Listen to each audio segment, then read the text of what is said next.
Mu isohora umugabo asohora hafi intanga miliyoni 300 ziva mu dusabo tw'intanga zijya mu miyoborantanga. Prostate yohereza amatembabuzi muri urethra nayo igasunika amasohoro ari kumwe n'ikinyabutabire cyitwa alkaline cyo kurinda intanga kwangizwa na aside zihura nayo zikigera mu mugore. Urwungano rwa prostate ruba rufite isukari yo kugaburira intangangabo. Intangangabo ziba zifite n'umurizo wo kuzifasha koga mu gihe ziba zigeze mu mubiri w'umugore. Zikinjira mu mugore zisanga hari amatembabuzi azikikije azemerera koga zikagera mu mura. Iyo ari mu gihe cy'uburumbuke, umura uhindura aside yari mu matembabuzi yayo ikahagira ahantu habereye intangangabo kandi hazemerera kuhatambuka zitangiritse. Ku rundi ruhande, nyuma yo kurekurwa kw'igi rizavamo umwana ku munsi wa 14 w'ukwezi k'umugore, rijya mu gace k'agatibe kitwa ambula asmic, aho riba ribasha gutegereza amasaha 30, akaba ari naho fertilization cyangwa ibangurirwa cyangwa se isamwa ribera. Intangangabo nazo zoga zizamuka zijya guhura n'intangangore aho ibizitegerereje. Intangangabo ziba zigomba kugenda urugendo rukomeye zituruka aho zinjiriye mu mugore kugera muri fallopian tube. Intangangabo zibasha kurokoka runo rugendo ni intangangabo gusa ziba zifite ubuzima bwiza kurusha izindi, ku buryo buri ntangangabo iba yabashije kuhagera iba ifite ubushobozi bwo kuba yabangurira intangangore nyuma y'isohora ry'umugabo. Ariko nanone intangangabo iba igeze ku igi bwa mbere ntabwo biba bisobanuye ko ari iri buri bangurire. Intangangabo iba ishobora kubaho kugeza ku minsi 5 iri mu rwungano rw'imyororokere rw'umugore, niyo iba ifite amahirwe yo kubangurira intangangore. Nyuma yaho igitangaza kibera muri fallopian tube. Fallopian tube isunika intanga iyiganisha mu mura. Ibyitwa cilia nabyo bigakurura intangangabo biyiganisha mu igi. Utunyangingo tuzengurutse igi ry'umugore natwo twohereza ibinyabutabire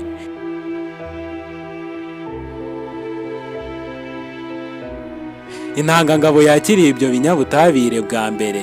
Iyo ntangangabo ihita yinjira mu cyitwa zona pellucida igahita ifatirwamo.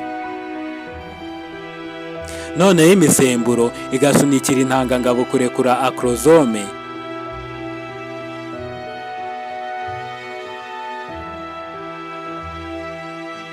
bwa nyuma na nyuma intangangabo ikihuza n'igi.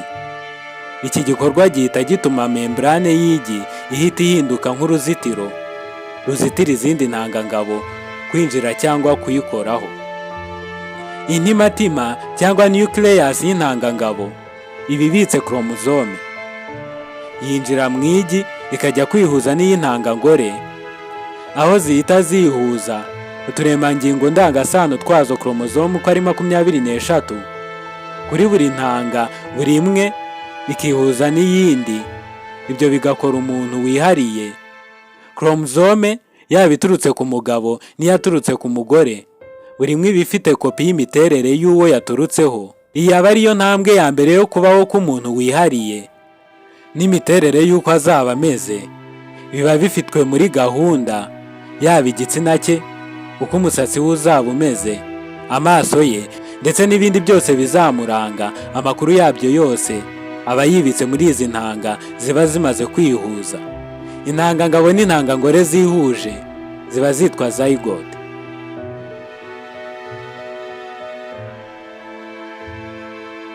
Nyuma ya fertilization, zygote igenda ikura vuba ikagenda iva muri fallopian tube igana mu mura.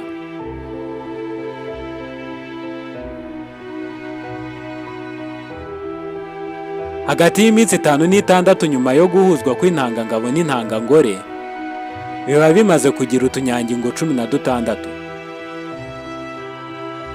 Ingano y'uyu muntu uba uri kuremwa iba iri munsi y'ijisho ry'ikaramu.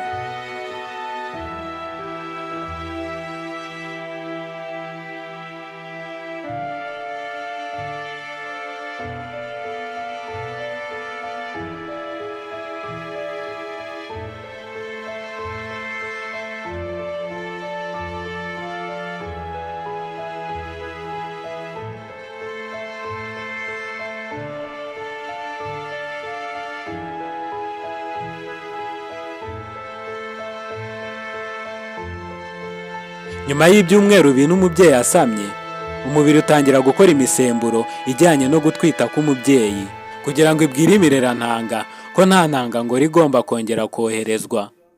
Ibyo bigahagarika kujya mu mihango kw'abagore. Iki gihe intangangabo iba yarihuje n'intangangore biba byitwa embryo. Ndetse muri iki gihe bwa buryo umuntu wese ashobora gukoresha apima ko atwite, abenshi bakunze gukoresha agakoresho kaboneka muri farumasi bita test de grossesse, kaba gashobora kugaragaza ko umubyeyi atwite.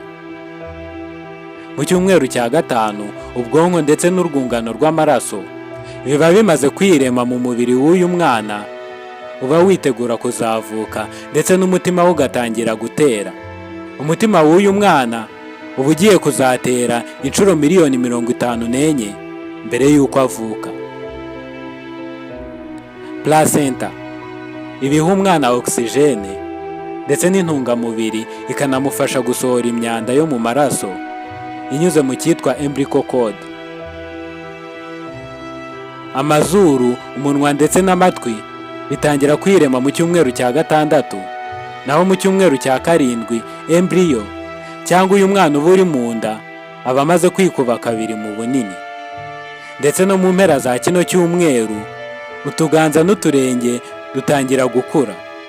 Ku cyumweru cya 9 kugeza ku cya 10 umubiri w'umwana uba ugenda ugira ishusho. Kuri iyi ntambwe icyitwa embryo gihindurirwa izina rikaba fetus. Muri iki cyiciro ibice by'umwana byinshi biba bimaze kugaragara, ndetse n'inzungano zimwe na zimwe nk'urwungano rw'inkari, urwungano rw'imyororokere n'urwungano rw'amaraso biba bimaze gukorwa. Iyo umwana ari umukobwa, imirerantanga ye iba ibitse amamiliyoni menshi y'amagi. Iyo umwana ari umuhungu, udusabo twe tw'intanga tuba twaratangiye gukora testosterone.